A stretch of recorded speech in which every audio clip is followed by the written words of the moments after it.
नमस्कार दोस्तों, स्वागत है आपका स्टडी फॉर सिविल सर्विसेज में। देखिए बीपीएससी का ये 56 से लेके 59 तक जो आपकी मुख्य परीक्षा हुई थी, मेंस का एग्जाम है हुआ था, उसके पेपर है मेरे पास अभी। ये हिंदी के और प्लस GS1 और GS2 के हैं पेपर। तो आप इसको देख लीजिएगा, टेलीग्राम में मैं PDF दे रहा हूँ आपको, इसको डाउनलोड कर लीजिए। कुछ क्वेश्चन देख लेते हैं कि कैसे क्वेश्चन आते हैं। देखिए इस बार से तो पैटर्न चेंज हो गया है बीपीएससी मेंस का, मतलब। और इस बार दो पेपर आएंगे 300 नंबर के, और हिंदी वाला आएगा आपका 100 नंबर का। इसमें 30 नंबर आपको लाने पड़ेंगे, ठीक है। पिछली बार ये GS वाला 200 नंबर का आया था। इस बार देखिए 300 नंबर के दो GS पेपर आएंगे, प्लस आपका आएगा एक 300 नंबर का ऑप्शनल, ठीक है। तो ऑप्शनल आप हमारा जो चैनल में कई सारे, जैसे हिस्ट्री का कवर हो गया है, पॉलिटिकल साइंस का कवर हो गया है आपका, और ज्योग्राफी और सोशोलॉजी, इनमें से ऑप्शनल लेके पूरे वीडियोस देख सकते हैं, सब कुछ फ्री है, ठीक है। और देखिए ये चैनल फॉलो कर लीजिएगा। इसमें मैंने बिहार की GK की PDF फिर से दे दी है, और प्लस आपके जो ये वाली बिहार BPSC के पेपर है, ये भी मैं इसमें शेयर कर रहा हूँ। देखिए BRSI का भी एग्जाम भी है, उसके लिए भी और भी सारी चीजें, ये सब टेलीग्राम में शेयर करूंगा। देखिए पहले ये हिंदी का पेपर कुछ आता है इसमें। जैसे इस बार आएगा हिंदी में आपको 100 में से 30 नंबर लाने हैं, और 30 नंबर का होता है आपका निबंध, 500 शब्दों का होता है ये। तो आप ये सब देखिए, ये पिछली बार के टॉपिक थे, विज्ञान के चमत्कार, बेकारी की समस्या, जैसी करनी वैसी भरनी, अपने जीवन की सबसे सुखद घटना, और ये सब चीजें हैं इसमें। मतलब आप देख लीजिएगा एक बार। करंट अफेयर्स के कुछ इश्यूज रहते हैं, और प्लस नॉर्मल किसी भी टॉपिक पे ऐसे निबंध आ जाता है। तो थोड़ा सा एक दो निबंध आप देख के जरूर कर लीजिएगा प्रैक्टिस। और जब निबंध लिखेंगे तो एक पहले इंट्रोडक्शन आप करिएगा कि उस टॉपिक से रिलेटेड आपको करना है पूरा, ठीक है।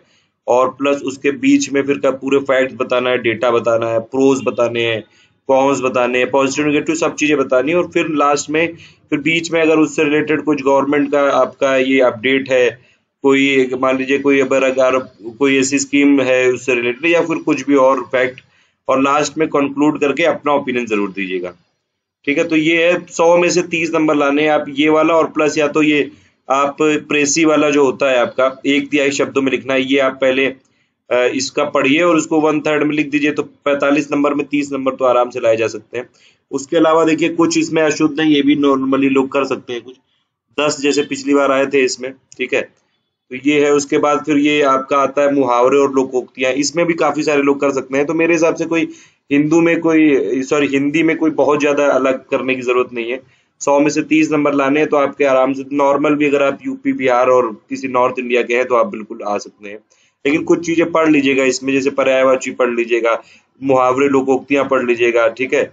और इसमें से जैसे शुद्ध करने वाली चीजें पढ़ लीजिएगा। फिर ये विशेषण की परिभाषा देते हुए उनको वेदों को बताना था। फिर ये आपको समस्त पदों का विग्रह करना था, इसमें समास बताना था। 5 उपसर्गों को चुन के 2-2 शब्द बताने थे। तो थोड़ा बहुत ये सब देख लीजिएगा। उसके बाद देखिए GS1 पेपर है, और इसमें 200 नंबर का पिछली बार आया था। 8 क्वेश्चन करने थे, 25-25 नंबर के थे। सेक्शन 1-2 में आपको 3-3, और सेक्शन 3 में आपको 2 प्रश्न करने थे। लेकिन इस बार तो पेपर 300 नंबर का होगा, तो शायद 25 नंबर के 12 क्वेश्चन आ सकते हैं। लेकिन क्वेश्चन ये शायद मेरे हिसाब से, या फिर पैटर्न चेंज होगा, लेकिन ऐसे ही रहने चाहिए ज्यादा, जहां तक ये लगता है कि 25 नंबर में ये सब लिखना है। देखिए और जो चीजें इन्होंने लिखी थी, जैसे कल मैंने आपको एक वीडियो बनाया था BPSC में कि आपको BPSC की स्ट्रेटेजी कैसे कैसे मेंस फॉलो करना है। तो मेंस का ही पेपर में सब लिखा हुआ था कि 1857 की जो क्रांति है, तो जो मतलब इनका सिलेबस है उसी में लिखा हुआ है, उसको स्पेशल रेफरेंस टू बिहार के साथ आपको करना हो। वही देखिए क्वेश्चन ही आया है डायरेक्टली। संथल अपराइजिंग वाला भी आपको करना था, वही डायरेक्टली क्वेश्चन आया। ये एग्जैक्टली सिलेबस में लिखा हुआ आया था, और मैंने BPSC की कल मेंस की स्ट्रेटेजी दी थी, उसमें बताया भी था ये चीज, ठीक है। फिर ये आपको इनमें से मतलब पहले वाले सेक्शन में 3 करने हैं 6 में से। नेशनलिज्म को डिफाइन करना है, कैसे इसको रविन्द्रनाथ टैगोर ने एड्रेस किया था। रेलेवेंस क्या है नेहरू जी का मॉडर्न इंडिया में। मतलब आपको अगर मान लीजिए बिहार की GK नहीं भी पढ़ी होती अगर किसी ने, तो भी देखिए ये 3 क्वेश्चन आए सेंट्रल। मतलब अगर आपने UPSC की भी तैयारी कर रहे हैं तो आराम से इसमें से 3 क्वेश्चन किए जा सकते थे। वैसे ही दूसरा वाला क्वेश्चन, ये सेक्शन है, इसमें भी 3 क्वेश्चन आपको करने हैं कि what do you understand by climate change, क्या होता है, ये सब चीजें। और अगर एब्सेंस रहेगी वेल एजुकेटेड और ऑर्गेनाइज्ड लोकल लेवल गवर्नमेंट की, तो क्या क्या मतलब कैसे सिर्फ ये मेनली पॉलिटिकल इंस्टीट्यूशंस बन जाएंगे, ये सब चीजें हैं इसमें। इसमें से भी आपको 3 करने थे, और दूसरे जो आपको सेक्शन 3 है, इसमें से 2 प्रश्न करने थे। ये स्टैटिस्टिक्स और वो आपका है देखिए इसमें कोई बहुत ज्यादा टफ नहीं है, मुझे तो नहीं लगता है इसमें कुछ अलग से करने की जरूरत है। कुछ आप डीआई वाले सवाल कर लीजिए, कुछ पाई चार्ट को पढ़ने की कोशिश कर लीजिए, जो आपके बार ग्राफ होते हैं कैसे पढ़ते हैं। जैसे मान लीजिए पहला सवाल है कि आपको स्टडी करनी है इस पाई चार्ट को और फिर ये रेशियो टेबल को करना है, फिर आपको बताना है इसमें इसमें दिया हुआ है कि यूनिवर्सिटी में और रेशियो दिया हुआ है मेल और फीमेल का, ठीक है। फिर इसमें कुछ क्वेश्चन करने हैं, तो देखिए पहला क्वेश्चन है what is the ratio of male student studying science and art subjects in the university. तो मेल स्टूडेंट आपको बताने हैं और साइंस में कितने हैं, 24% है, ठीक है। टोटल नंबर आपका है 4800। और आपके आर्ट्स में कितने हैं, आर्ट्स में है आपका 8%। मतलब नॉर्मली ये सब क्वेश्चन किए जा सकते हैं, ठीक है। और इसमें अगर आप देखेंगे ये चीज, देखिए इसमें कैसे करेंगे क्वेश्चन मैं आपको बता ही देता हूँ एकदम ऐसे रैंडमली मैंने देखा ये चीज। और मान लीजिए साइंस और आर्ट के आपको मेल स्टूडेंट निकालने हैं, तो साइंस में पहली बात तो 24% है 4800 के, ठीक है। तो 4800 इंटू 24 डिवाइड बाई 100 हो जाएगा। तो ये तो हो गया साइंस के टोटल स्टूडेंट, लेकिन साइंस में मेल और फीमेल का रेशियो दिया हुआ है यहाँ पे। तो साइंस में टोटल स्टूडेंट जो आपके आ गए यहाँ पे आपने निकाल लिया 48 का 24% करके। अब उसमें मेल निकालने हैं आपको, तो 3 इंटू क्या कर दोगे 3/8, क्योंकि 3 और 5 है मेल और फीमेल का रेशियो, तो 3/8 कर दो, ठीक है। तो इंटू 3/8 कर दो, तो ये साइंस के मेल आ गए। ऐसे ही आप आर्ट्स के निकाल लो, आर्ट के कैसे निकालोगे 4800 का 8% कर लो, इंटू 8/100 हो गया, तो टोटल आर्ट के आ गए। लेकिन यहाँ पे मेल और फीमेल के कितना है 1:2 है, तो इंटू 1/3 कर दो, तो ये आ जाएगा आपका, दोनों को आपका नंबर आ गया, फिर उससे रेशियो निकाल लो। तो ये सब क्वेश्चन बहुत आराम से किए जा सकते हैं, इसमें कोई ऐसे चीज ऐसे मतलब बहुत ज्यादा कोई ऐसे समझने की जरूरत नहीं। बस आपको पाई चार्ट पढ़ना आना चाहिए, बार ग्राफ पढ़ना आना चाहिए, क्वेश्चन में क्या दिया है वो पढ़ना आना चाहिए। मुझे तो लगता है ये लोग आराम से कर लेंगे। जैसे मान लीजिए ये बार ग्राफ कर दिया, बस आपको क्या पढ़ना है कैसे पढ़ना है ये सब देखो। इसमें क्या क्या दिया है, प्रोडक्शन, एक्सपोर्ट और इम्पोर्ट, ठीक है। तो मतलब जो पहला वाला जो व्हाइट वाला है ये प्रोडक्शन का ग्राफ है, ठीक है। और उसके बाद ये वाला एक्सपोर्ट का है और ये इम्पोर्ट का है।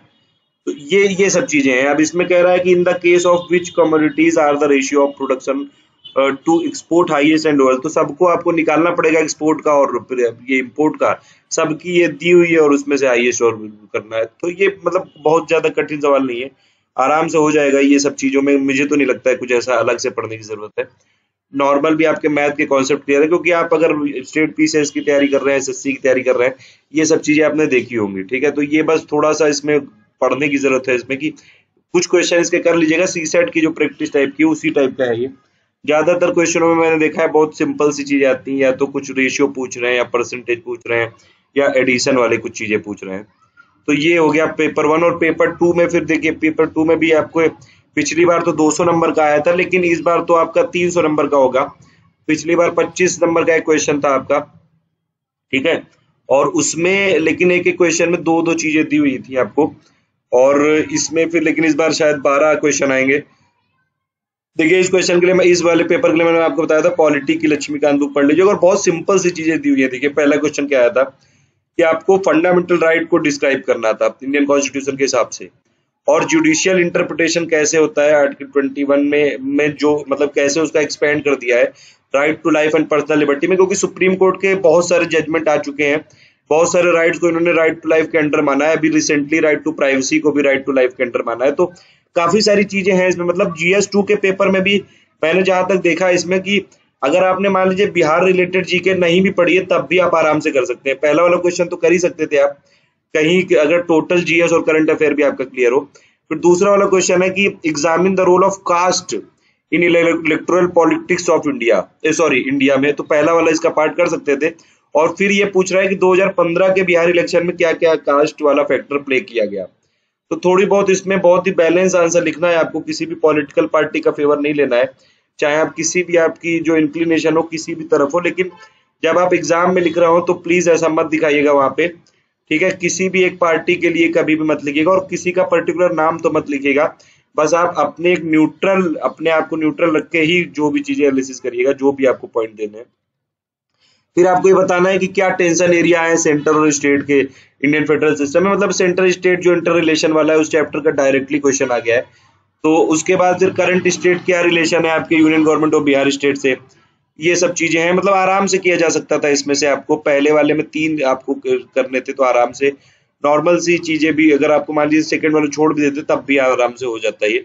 जुडिशियल रिव्यू के बारे में बेसिक स्ट्रक्चर, ये सब मैं पूरा पढ़ा चुका हूँ पूरा। और ये डायरेक्टली लक्ष्मीकांत की बुक के एक एक चैप्टर को उठा के उन्होंने किया है, तो सब समझ लीजिएगा। और क्वेश्चन में बहुत ही बैलेंस करके लिखिएगा इसमें। आपको जैसे इसमें कोई भी चीजें कभी भी ऐसा मत लिखिएगा, एक तरफा आंसर नहीं होना चाहिए, प्रो और कॉन जरूर होना चाहिए। राइटिंग प्रैक्टिस आप जरूर इसमें करते रहिएगा, जितनी ज्यादा करेंगे। 25-25 नंबर के क्वेश्चन आ रहे हैं, राइटिंग प्रैक्टिस की बहुत ज्यादा जरूरत है। डेमोग्राफिक डिविडेंड क्या होता है, जैसे मोदी जी बोलते रहते हैं हर समय की डेमोग्राफिक डिविडेंड है, 3D की बात करते हैं। काफी सारी चीजें यहाँ पे यूज की जा सकती थी। इसका क्या इम्पैक्ट होता है इकोनॉमिक ग्रोथ में, हमारे पास ह्यूमन कैपिटल रहेगा, हम उसको स्किल दे देंगे, और ये सब चीजें करके बहुत सारी पॉइंट इसमें निकाले जा सकते हैं। एग्रीकल्चर मार्केटिंग क्या होता है, ये वाला क्वेश्चन आया था। रिलेशन क्या है एनवायरमेंट प्रोटेक्शन और आपका धारणी विकास में, तो ये सब चीजें। रीजनल डेवलपमेंट, इनमें से भी 3 करने थे आपको क्वेश्चन, और इनमें से लास्ट वाले में 2 करने थे। In comparison to other countries India is well endowed with fresh water resources, फिर भी critically examine why it still suffers from water scarcity. देखिए इंडिया में पूरे वर्ल्ड के 4% रिसोर्सेज है वाटर के। इंडिया में पूरे वर्ल्ड की करीबन 17.5% पॉपुलेशन है, 16.5% 17% के आसपास। इंडिया में 2.4% पूरे वर्ल्ड का एरिया है। काफी सारे फैक्ट है, ये आपको जानने चाहिए इंडिया में, और बहुत सारे और भी फॉरेस्ट रिपोर्ट में मैंने अभी बताया था आपको। इंडिया में देखिए फ्रेश वाटर है तो काफी ज्यादा, लेकिन वही बात है कि हम फिर भी बहुत सारे रीजन है, जैसे राजस्थान हो गया, थार मरुस्थल हो गया, और भी बहुत सारे रीजन में वाटर स्कैर्सिटी रहती है। तो बहुत ही, जब आप देखिए, जब यहाँ पे ऐसे जगह पे 12 आपको आंसर लिखने हैं, अब 12 में से आपको, अब देखिए यहाँ पे वर्ल्ड लिमिट तो पिछली बार नहीं दी गई थी, लेकिन शायद इस बार दे दें पैटर्न, नए पैटर्न के हिसाब से। तो अगर मान लीजिए दे देते हैं तो फिर अच्छा हो जाएगा, नहीं भी देते हैं तो भी आप लोग 25 नंबर के क्वेश्चन में ना, हर क्वेश्चन में एक ऐसे की तरह होता है ये। आपको अगर 12 लिखने पड़ गए और 3 घंटे में, वो भी तो मतलब आपके 15 मिनट हुए हर क्वेश्चन के। थोड़ा सा सोच समझ के 1 मिनट तो आप दे सकते हैं उसमें, कीवर्ड्स पे फोकस करके कि आपको लिखना क्या क्या है। और कभी भी कोई भी आंसर में एक साइड मत लीजिएगा, प्रोज और कॉन्स सब कुछ बताइएगा, वे फॉरवर्ड बताइएगा, और प्लस ये भी बताइएगा कि आपकी क्या राय होती है। ठीक है, तो ये बीपीएससी के लिए है उसमें। और आप लोग ये टेलीग्राम ग्रुप ज्वाइन कर लीजिए हमारा, ये पीडीएफ मैं दे रहा हूँ इसमें, और प्लस बिहार की जीके की भी मेरे पास हिंदी वाली पीडीएफ है, अभी मैंने शेयर की है। Thank you for listening. कोई और डाउट हो तो पूछ लीजिएगा। Thank you for listening, please do let, ठीक है।